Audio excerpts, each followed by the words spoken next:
Welcome to my channel. நம்ம channel இப்போ என்ன பார்க்க போகிறோம்னா, நம்ம சாப்பாட்டு அரிசியிலேயே நம்ம தால் சோறு ஆக்க போகிறோம், நெய் சோறு ஆக்க போகிறோம். இந்த நெய் சோறு எப்படி செய்யணும்னு பார்க்கலாம். இதுக்கு பூண்டு, வெங்காயம், பச்சை மிளகாய், கருவேப்பிலை எடுத்து வச்சுருக்கேன். வாங்க எப்படி செய்யணும்னு பார்க்கலாம்.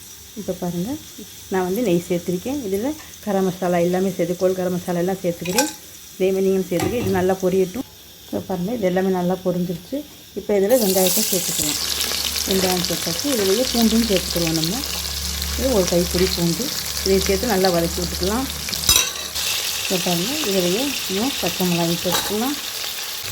இதிலேயே கொஞ்சமாக கருவேப்பிலை சேர்த்துக்கலாம். எல்லாத்தையும் சேர்த்து நல்லா வதக்கி விட்டுக்கலாம். எல்லாத்தையும் சேர்த்து நல்லா வதக்கிடுவோம். இந்த நெய் சோறு ரொம்ப சூப்பராக இருக்கும்.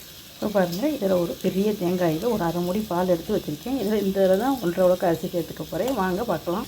இப்போ பாருங்கள், இது நல்லா வதங்கிட்டு இருக்கட்டும். இப்போ இதில் நம்ம ஒரு 2 ஸ்பூன், பெரிய ஸ்பூனில் ஒரு 2 ஸ்பூன் இஞ்சி பூண்டு இதையும் சேர்த்துக்குருவோம். இதையும் சேர்த்து நம்ம நல்லா வதக்கி வச்சுக்கலாம். இப்போ இதில் வந்து கொஞ்சமாக மல்லித்தலை சேர்த்துக்கலாம். சும்மா கொஞ்சமாக சேர்த்துக்கிட்டால் போதும். மல்லித்தலை நான் மல்லித்தலை மட்டும் தான் சேர்த்துக்கிறேன், கருவேப்பிலையோடு.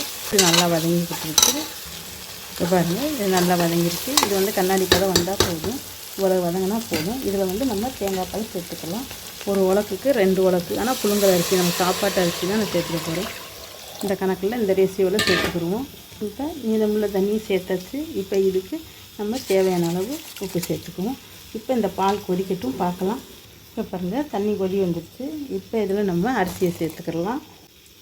இப்போ அரிசி எல்லாமே சேர்த்துட்டு பார்த்துக்கலாம். இப்போ பாருங்கள், அரிசி சேர்த்தாச்சு. இப்போ அரிசியை நல்லா மிக்ஸ் பண்ணிக்குவோம். இப்போ மிக்ஸ் பண்ணியாச்சு. உப்பு இருக்கான்னு மட்டும் பார்த்துக்கலாம். உப்பெல்லாம் சரியாக இருக்குது. இப்போ இதில் லெமன் சாறு ஒரு பெரிய ஸ்பூனால் 1 ஸ்பூன் இதையும் ஊற்றி நல்லா மிக்ஸ் பண்ணிக்கலாம். இப்போ மிக்ஸ் பண்ணியாச்சு.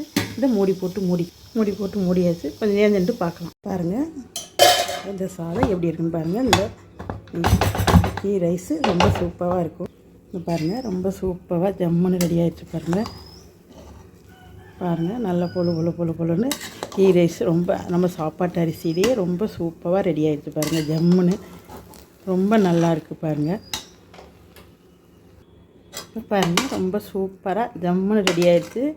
கீ ரைஸ் ரொம்ப சூப்பராக ஜம்முன்னு இருக்குது. பாருங்கள், இதே மாதிரி நீங்களும் செய்து பாருங்கள், உங்களுக்கும் பிடிக்கும்னு நினைக்கிறேன்.